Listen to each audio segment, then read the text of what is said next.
श्री शिवाय नमस्तुभ्यम। ओम नमः शिवाय। जय महाकाल।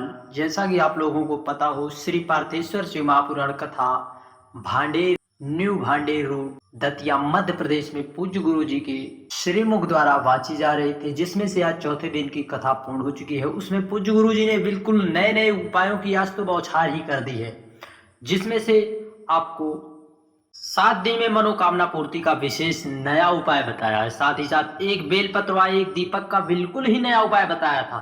तीसरा उपाय, हमें जीवन में इस नियम को बना लेने से हमारे घर में भगवान कुबेर भंडारी की कृपा सदा सदा के लिए बनी।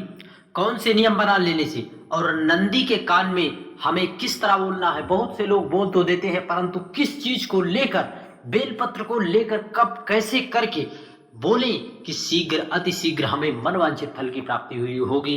इसी सब वीडियो बातों की चर्चा आज पूज्य गुरु जी के श्रीमुख द्वारा आज की कथा श्री पार्थेश्वर शिव महापुराण कथा में बताए। साथ ही साथ पूज्य गुरु जी ने महाशिवरात्रि और श्रावण अधिक मास अमावस्या का विशेष एक कनेर के पुष्प वाला विशेष नया उपाय बताया था। तो आप इसी वीडियो के अंत तक जरूर बने रहें, ताकि कोई भी आपसे उपयोगी जानकारी छूट ना पाए।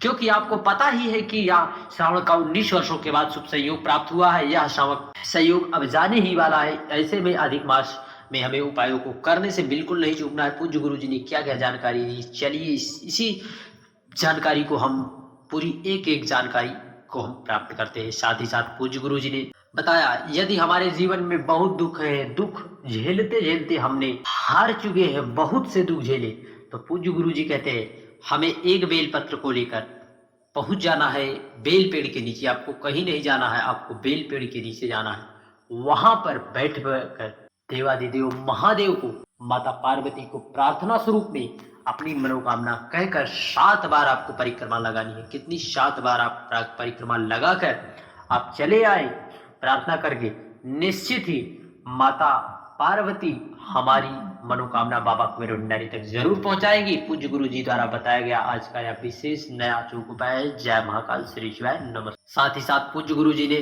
7 दिन में मनोकामना, अर्थात यदि हम अपने इष्ट के दर्शनों को 7 दिन में, यदि हम अपने जिस इष्ट को मानते हैं, यदि उनके हमें दर्शनों की लालसा हो, हमें उनके दर्शन करने हो, तो हमें जीवन में इस नियम को अपनाकर हम अपने इष्ट के दर्शन निश्चित ही कर लेंगे। साथ ही साथ हमारी जो भी मनोकामनाएं 7 दिन के अंदर जरूर से जरूर पूर्ण होगी। पूज्य गुरु जी ने कहा हमें पहले सुबह उठकर भगवान राम, कृष्ण, राधा, शिव, कुछ भी नाम, भगवत नाम को 5 से 7 बार बोलकर हमें प्रार्थना करके, इन नामों का उच्चारण करके हमें अपने नित्य कर्मों को करना चाहिए। फिर हमें बाबा कुबेर भंडारी के मंदिर जाकर एक कलश जल समर्पित करना चाहिए। फिर जब हम भोजन के लिए मां अन्नपूर्णा अर्थात भोजन के लिए बैठे, तो थोड़ी सी अपने घर से अग्नि ले ले। थोड़ी सी अग्नि में आप अपने घर से थोड़ा सा, जो आपके थाली में भोजन आपकी कृपा के प्रसाद रूप में आया है, उसे थोड़ा उस अग्नि में आप डाल दें। डालने के बाद थोड़ा रोटी, जो कुछ है सबको डाल दें। फिर गऊ का अंश आप निकाल कर दें। आपको गौ माता को दे देना है, थोड़ी रोटी आप श्वान को, कुत्ते को दे देना है। फिर आपको उस भोजन को बाबा कुबेर भंडारी या देवादिदेव महादेव का प्रसाद स्वरूप समझकर, बाबा कुबेर भंडारी का प्रसाद समझकर उसे ग्रहण करिए। निश्चित ही आप इस नियम को अपने पूरे जीवन में यदि आप 7 दिन तक करते हैं, निश्चित ही निश्चित आपके जीवन में आपके इष्ट के दर्शन आपको जरूर से जरूर होंगे। साथ ही साथ आपकी जो भी मनोकामना है, आपको मनवांछित फल की प्राप्ति इसी उपाय से आपको हो जाएगी। साथ ही साथ शाम को आपको शयन करते समय अपने इष्ट को एक बार याद कर लेना है, जो है या ओम नमः शिवाय, श्री शिवाय नमस्तुभ्यम मंत्र का स्मरण करके यदि आप ऐसा करते हैं, तो 7 दिन में ही आपके मनोरथ जरूर से जरूर सिद्ध हो जाएंगे। इस उपाय को हर व्यक्ति को करने से बिल्कुल भी नहीं चूकना है। श्री शिवाय नमस्तुभ्यम। जय महाकाल। बढ़ते हैं अगले उपाय की ओर। पूज्य गुरु जी ने कहा इस उपाय को करने के साथ साथ हमें, जब इन सब भोजन सोने के पहले, हमें प्रदोष काल में एक दीपक ले लेना है। जब आप शाम के प्रदोष काल में इसी उपाय में एक दीपक ले लेना है, और इसे जो है अपने घर के मुख्य दरवाजे पर, प्रदोष काल में अपने घर के मुख्य दरवाजे पर हमें प्रज्वलित कर देते हैं। तो माता पार्वती और भगवान शंकर जब प्रदोष काल में निकलते हैं, तो माता की नजर जिसके ऊपर, जिस घर के ऊपर पड़ जाती है, वहीं पर बाबा कुबेर भंडारी का निवास स्थान हो जाता है और बाबा आप पर कृपा और करुणा जरूर करते हैं। जय महाकाल। साथ ही साथ हमें इस नियम को अपने जीवन में बनाने से हमारे घर में बड़ी से बड़ी विडंबना, बड़ी से बड़ी परेशानियां नहीं आती। श्री शिवाय नमस्तुभ्यम। जय महाकाल। साथ ही साथ नंदी के कानों में हमें किस प्रकार से उनके कानों में बोल देना है कि हमारी मनोकामना शीघ्र शीघ्र पूरी हो जाए। बहुत से लोग जाते हैं मंदिर, वहां पर पहुंचकर नंदी के कानों में बोल देते हैं और उनकी मनोकामना न पूर्ण होने के कारण वे कहते हैं हमारी मनोकामना नहीं पूर्ण हुई, बाबा ने, सीहोर वाले महाराज ने बता दिया, अब मैं क्या करूं, सीहोर वाले महाराज ने कह दिया। तो पूज्य गुरु जी ने स्पष्ट बताया है कि आपको इस तरह से एक बेलपत्र लेना है, एक बेलपत्र लेना है और बेलपत्र को पकड़ना कहाँ है, यहाँ पर पकड़ना है।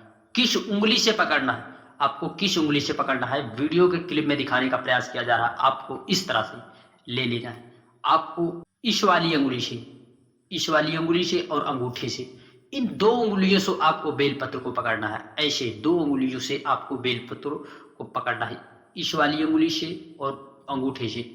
आपको बेलपत्र को कहाँ पकड़ना है इसकी भी जानकारी, उन दोनों उंगलियों से आपको बेलपत्र को यहीं पर भाग पकड़ना है। कहाँ का भाग, यहाँ का भाग आपको पकड़कर जो है, पकड़कर नंदी के कानों में, भगवान नंदी के कानों में हमें पकड़कर यहाँ पर हाथ रखकर हमें नंदी के कानों में अपनी वाणी को अपने मुख के द्वारा बोल देना है। बोलने के बाद आपकी जो भी प्रार्थना है वह जो है भगवान माता पार्वती से कहकर, भगवान कुबेर भंडारी से कह के वे उनकी मनोकामना जरूर से जरूर पहुंचा देती है। फिर आपको उस बेलपत्र को लेकर भंडारी के मंदिर में पहुंचकर जो है, यहाँ पर माता अशोक सुंदरी का स्थान है, यहाँ माता अशोक सुंदरी का स्थान है, यहाँ पर हमको बेलपत्र को समर्पित करके यदि हम चले जाते हैं तो निश्चित ही 100% गारंटी है। पूज्य गुरु जी ने कहा निश्चित ही बाबा देवादिदेव महादेव माता अशोक सुंदरी हमारी प्रार्थना जरूर से जरूर पहुंचाती है। क्योंकि घर में यदि बड़े वो छोटे व्यक्ति हों तो छोटे व्यक्तियों की ज़्यादा सुनी जाती है, इसलिए माता अशोक सुंदरी हमारी प्रार्थना भगवान कुबेर भंडारी से कहकर जल्द ही जल्द हमारी मनोकामना पूर्ण कर देती है। श्री शिवाय नमस्तुभ्यम। जय महाकाल। आज की कथा का बिल्कुल नया उपाय है, इसलिए इस उपाय को करने से बिल्कुल भी नहीं चूकना है। श्री शिवाय नमस्तुभ्यम। जय महाकाल। साथ ही साथ पूज्य गुरु जी ने यह विशेष जानकारी दी कि हमें जब हम अपने किसी कार्यों में उलझ जाएं, ना हमसे हो रहा हो, तो हमें अपने माता पिता, बुजुर्ग और गुरु के पास जाकर उस कार्य की सफलता के लिए, उस कार्य किस प्रकार सफल होया जाए, बुजुर्गों से पूछकर, अपने माता पिता से पूछकर उनका आशीर्वाद प्राप्त करें। यदि कार्य को हम शुरू करते हैं तो हमारे कार्यों में निश्चित ही हमें सफलता मिलती है। साथ ही साथ गुरु जी ने एक विशेष और ही जानकारी दी कि पहले के गुरुकुलों में और आज के शिक्षा पद्धति स्कूलों में इतना अंतर हो गया है कि पहले के गुरुकुल में जो है गुरुजनों द्वारा अपने विद्यार्थी को शिक्षा इस प्रकार दी जाती थी कि वो कहीं ना कहीं का राजा महाराजा बने, राज संचालन करे। आज के शिक्षा पद्धति में यह बनाई गई है कि व्यक्ति बड़ी से बड़ी जॉब अर्थात नौकरी करे। आज की शिक्षा में इतना ही फर्क है, अंग्रेजों द्वारा दी गई या शिक्षा पद्धति को लोग आज पढ़ लिख कर जॉब ढूंढने का प्रयास कर रहे हैं। हमारे गुरुकुलों ने, हमारे गुरुओं ने, हमारे आचार्यों ने हमें नौकर नहीं, हमें राजा बनने की विद्या प्रदान की थी। आज इन दोनों की चर्चा पूज्य गुरु जी ने आज की कथा में की। श्री शिवाय नमस्तुभ्यम। जय महाकाल। साथ ही साथ पूज्य गुरु जी ने कहा जो है कल है श्रावण सोमवार की शिवरात्रि, साथ ही साथ अधिक मास की शिवरात्रि। ऐसे में हमें एक कनेर का पुष्प ले लेना है, एक कनेर के पुष्प, और इस तरह से आपको 2 लोटा जल ले लेना है। कितना? 2 लोटा जल, और उसे जो है बाबा पर समर्पित करके दोनों कलश से हमें ओम नमः शिवाय, श्री शिवाय नमस्तुभ्यम कहते हुए जल को समर्पित करके अपनी प्रार्थना कह देनी है। यदि आपने निष्ठा व दृढ़ विश्वास रखकर इस प्रार्थना को की होगी तो आपके निश्चित ही जो भी मनोरथ होंगे, आपके जीवन में जो भी समस्याएं, प्रॉब्लम्स चल रही हैं, निश्चित ही दूर हो जाएंगी और आपको साल भर किसी प्रकार की समस्या नहीं आएगी, क्योंकि यह 19 वर्षों के बाद शुभ संयोग प्राप्त हुआ है। श्री शिवाय नमस्तुभ्यम। जय महाकाल। वीडियो की जानकारी थोड़ा उपयोगी लगी हो तो चैनल को जरूर सब्सक्राइब करें। जय महाकाल।